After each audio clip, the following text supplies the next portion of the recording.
this video lecture arranged by Sardar Patel Vidya Bhavan. So dear students, today we are going to learn grammar topic the complete sentence.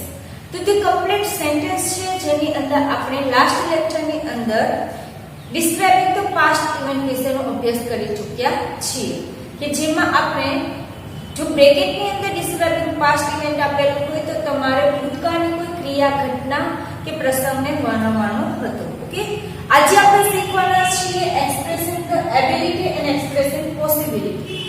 expressing ability એટલે શું? Ability નો મતલબ થાય છે ક્ષમતા, શક્તિ કે આવડત. Okay, તો તેને આપણે શું કરવાની છે? એક્સપ્રેસ કરવાની છે, એટલે વ્યક્ત કરવાની છે, રજૂ કરવાની છે. ઓકે, તો જ્યારે પણ બ્રેકેટની અંદર તમને આપેલું હોય એક્સપ્રેસિંગ એબિલિટી, ડિસ્ક્રાઇબિંગ એબિલિટી, તો તમારે શોઈંગ એબિલિટી, તો તમારે ત્યાં એબિલિટીને શો કરવાની છે, દર્શાવવાની છે, રજૂ કરવાની છે. એક્સપ્રેસિંગ ધ પોસિબિલિટી, પોસિબિલિટી નો મતલબ થાય સંભાવના, કોઈ શક્યતા હોય, સંભાવના હોય, તે દર્શાવવા માટે તમારે કોનો ઉપયોગ કરવાનો છે? Expressing possibility. તો તે દર્શાવવા માટે કયા શબ્દનો ઉપયોગ થાય છે તે આપણે આજે જોવાના છે. તો એક્સપ્રેસિંગ એબિલિટી કે જે શું દર્શાવે છે કમ્પ્લીટ ધ સેન્ટેન્સ ની અંદર? તો કે શક્તિ, ક્ષમતા અથવા આવડત, અથવા શું દર્શાવે છે? આવડત.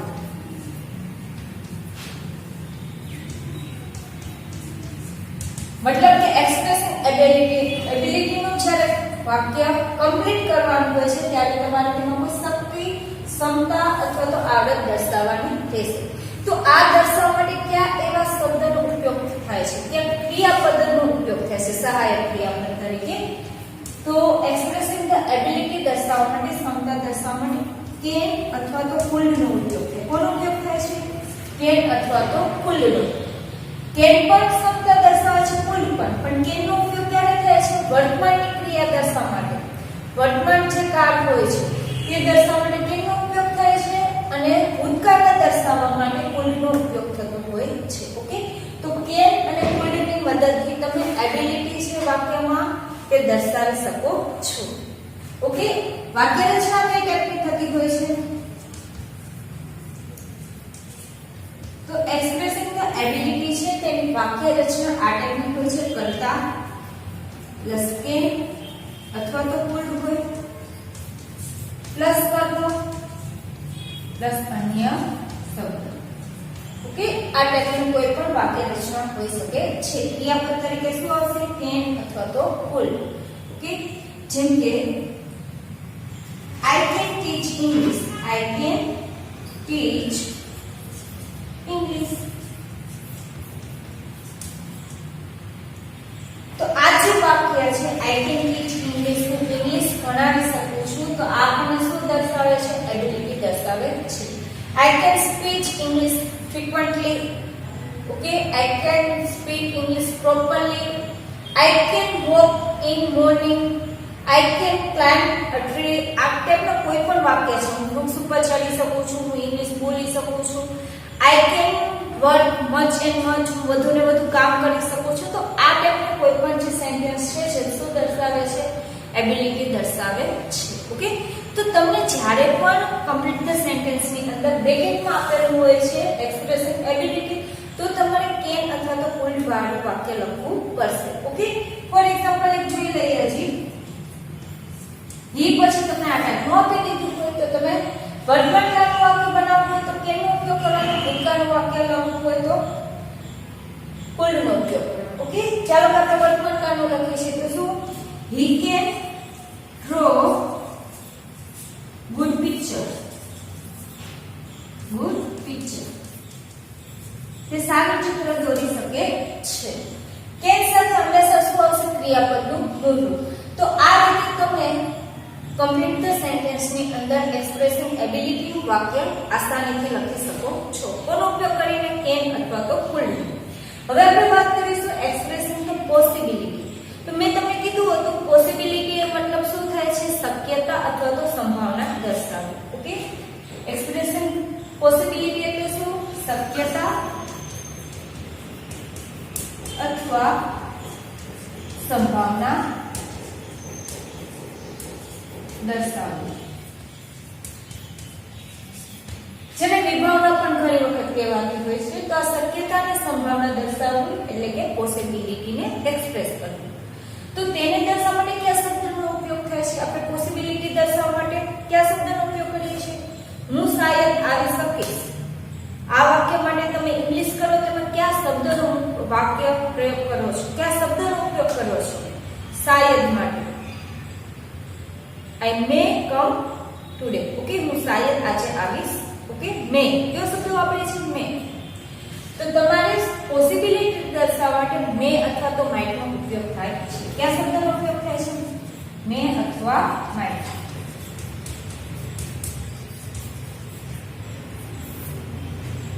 મે છે ક્યારે ઉપયોગ થશે? સેમ ટુ સેમ કેન અને કુડ ની છે. મે નો ઉપયોગ ક્યારે થશે? વર્તમાન કાળની અંદર હાલની ક્રિયાઓ દર્શાવવા માટે. માઇટ નો ઉપયોગ ક્યારે થશે? ભૂતકાળની ક્રિયા દર્શાવવા માટે. ઓકે, તો પોસિબિલિટી દર્શાવવા માટે કી રૂપ વર્ડ આ બધા છે ને ચાવીરૂપ શબ્દ છે. જેમ આપણે આઈડેન્ટિફાઈ ધ ફંક્શન ની અંદર યાદ રાખેલા હતા કે એબિલિટી દર્શાવવા માટે આપણે કયા શબ્દનો ઉપયોગ કરેલો હતો? Can, food. પોસિબિલિટી માટે મે, માઇટ. પછી નેસેસિટી માટે મસ્ટ, ઓબ્લિગેશન માટે શુડ. તો આ ટાઈપના જે કીવર્ડ્સ છે તેનો જ ઉપયોગ કરીને આપણે શું કરવાનું છે? કમ્પ્લીટ ધ સેન્ટેન્સ કરવાનું છે. ઓકે, તમને વાક્યમાં પોસિબિલિટી આપેલું હોય તો તમારું વાક્ય મે અથવા તો માઇટ થી બનેલું હોવું જોઈએ. એબિલિટી આપેલું હોય તો કેન અથવા તો કુડ થી ફરજિયાત વાક્ય બનેલું હોવું જોઈએ. તો જ તમારી વાક્ય રચના સાચી પડે. ઓકે, તો આની વાક્ય રચના કઈ ટેકનિક છે? સેમ ટુ સેમ આ ટેકનિક છે. ફક્ત કેન અથવા તો કુડ ની જગ્યાએ તમારે શું મૂકવાનું છે? મે અથવા તો માઇટ. ઓકે, તો વાક્ય રચના કઈ ટેકનિક થશે? કરતા પ્લસ મે અથવા માઇટ પ્લસ કર્મ અન્ય શબ્દ. ઓકે, ફોર એક્ઝામ્પલ લે શાયદ આજે વરસાદ આવશે. ભલે ને ઠંડી પડે જાય, ઠંડી પડે તો કોને કીધું વરસાદ ન આવે? બરફનો વરસાદ ન આવી શકે. અલગથી આપણે વાક્ય બનાવીએ. ઓકે, તો ઇટ મે કર્મ તરીકે શું બરફ પડવાનો છે? તો સ્નો નાવ. અત્યારે શાયદ બરફ પડશે. It may snow now.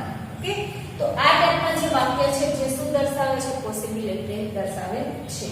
For example બીજું લખવું એ વી મે કમ ટુડે. એ શાયદ આજે આવશે. ઓકે, વી મે કમ ટુડે. અમે લોકો આજે શાયદ આવશું. તો આજે શું દર્શાવવાની છે? સંભાવના અથવા તો શક્યતા દર્શાવવા માટે. બીજું કે મેનો ઉપયોગ છે તે પરવાનગી માંગવા માટે પણ થતો હોય છે. પણ ક્યારે હોય? પ્રશ્નાર્થ વાક્યમાં સ્ટાર્ટિંગમાં આવે તો. જેમ કે તમે ક્લાસમાં આવવા માટે કહો છો ને મે આઈ come in. May I come in, તો ત્યાં પણ મેનો ઉપયોગ થયો છે. પણ ક્યાં શેના માટે થયો છે? પરવાનગી માંગવા માટે. ઓકે, પણ જો તમને પોસિબિલિટી માંગી હોય તો વાક્યમાં ક્યારે પ્રશ્નાર્થ વાક્ય આવશે નહીં. ઓકે, તો આ ટાઈપનું તમારે શું વાક્ય આવશે? Expressing the possibility complete the sentence ની અંદર. ઓકે, બીજાથી આપણે જે એબિલિટી અને પોસિબિલિટી છે તેના થોડા એક્ઝામ્પલ વિશે પણ અભ્યાસ કરી લઈએ.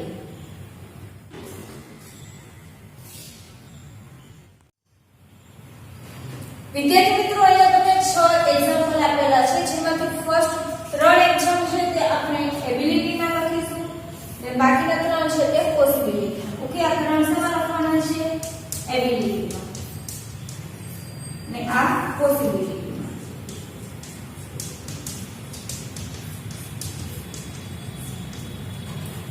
તો આપણે અગાઉ જોયું તે પ્રમાણે એબિલિટી દર્શાવવા માટે કયા શબ્દનો ઉપયોગ કરીશું? કેન નો ઉપયોગ. અને પોસિબિલિટી દર્શાવવા માટે મે નો ઉપયોગ કરીશું. ઓકે, વાક્ય રચના બધાને યાદ છે?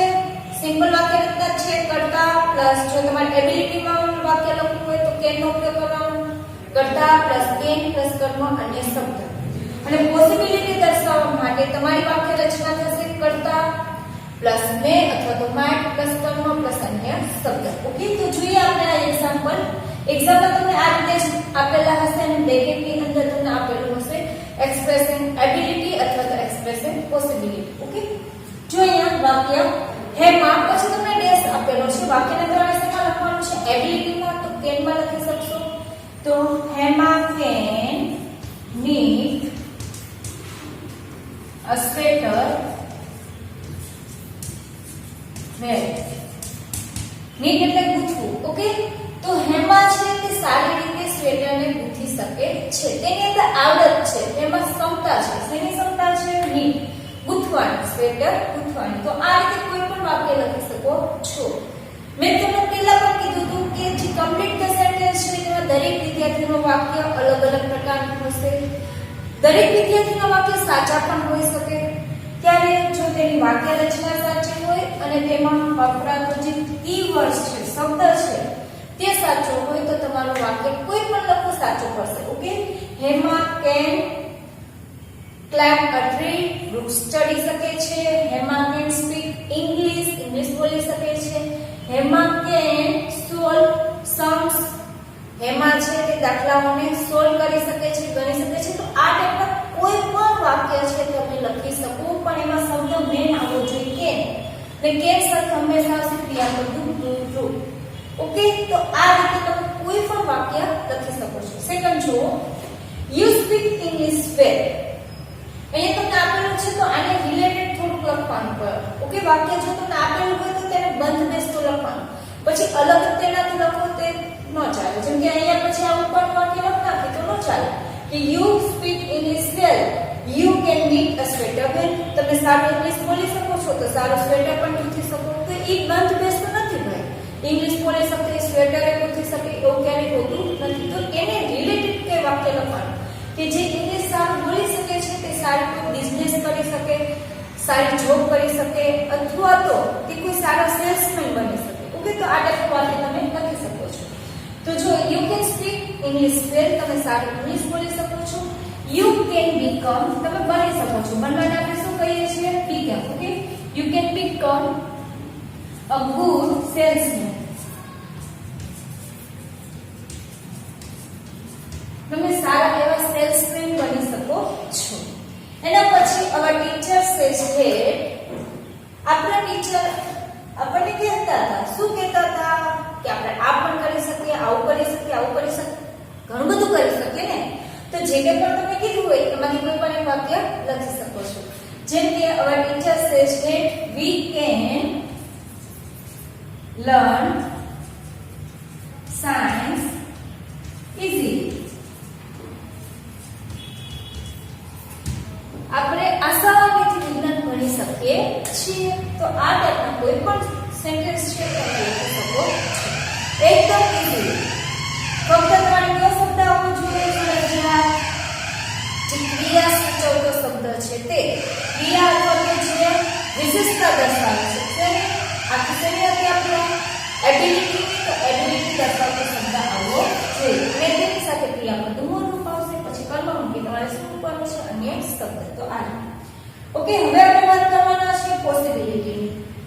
એબિલિટી સમજાઈ ગયું. તમારે શું કરવાનું છે? કેન પછી ક્રિયાપદનું રૂપ, કર્મ, અન્ય શબ્દ લખવાનું છે. એટલે તમારું વાક્ય જે એબિલિટીનું છે એક્સપ્રેશન એબિલિટીનું તે બની જશે. પોસિબિલિટીમાં તેવું જ છે પણ તેની જગ્યાએ કોનો ઉપયોગ કરવાનો છે? મેનો ઉપયોગ કરવાનો છે. Okay, the sky is full of dark clouds. શું કે છે? આકાશ છે તે ઘેરા વાદળોથી છવાયેલું છે. ડાર્ક ક્લાઉડ, ક્લાઉડ એટલે વાદળ, ડાર્ક એટલે ઘેરા. આકાશ છે તે ઘેરા વાદળોથી છવાયેલું છે. તો શું થાય? કઈ સંભાવના લગાવી શકો? આકાશમાં ઘેરા ડાર્ક રંગનું આકાશ થઈ જાય તો તમે કઈ સંભાવના લગાવો? કે શાયદ વરસાદ આવશે. ઓકે, તો તે ટાઈપનું સિમ્પલ વાક્ય લખી નાખો. It may rain. It may રેન મતલબ કે શાયદ વરસાદ આવશે. ફરજિયાત નથી, આવે છે. ઘણી વખત અંધારું થાય તો જતું રહે, થોડીક વાર થતું હોય અંધારું, એ ટાઈપનું પણ હોય. એટલે તમે સંભાવના લગાવી શકો કે શાયદ વરસાદ આવશે. ઓકે, તો આ રીતે વાક્ય તમે લખી શકો છો. એના પછી ટુમોરો ઇઝ માય બર્થડે. આવતીકાલે ભાઈ મારો બર્થડે છે. માય ફ્રેન્ડ્સ, શું કરશે ફ્રેન્ડ? અરે ભાઈ સરપ્રાઈઝ આપે ને, આપે તો આપે ને તો ડાયરેક્ટલી આવી જાય વગર સરપ્રાઈઝ. ઓકે, તો ટુમોરો ઇઝ માય બર્થડે. આવતીકાલે મારો જન્મદિવસ છે. તો માય ફ્રેન્ડ્સ ગીવ મી. હવે આપણે અહીંયા ડાયરેક્ટ ગીવ મી ન લખી શકીએ. શા માટે ન લખી શકીએ? આપણો રૂલ્સ છે કે કરતા પછી તમારે શું મૂકવાનું છે? ફરજિયાત પોસિબિલિટી દર્શાવતો શબ્દ તમારા ફ્રેન્ડ મે શાયદ મે ગીવી સરપ્રાઈઝ. ઓકે, આ રીતનું વાક્ય તમે લખી શકો છો કે tomorrow is my birthday, my friends May give me surprise. Last જોઈ લો, વિધિ ઇઝ નોટ ફીલિંગ વેલ. વિધિ ઇઝ નોટ ફીલિંગ વેલ, વિધિને સારું નથી.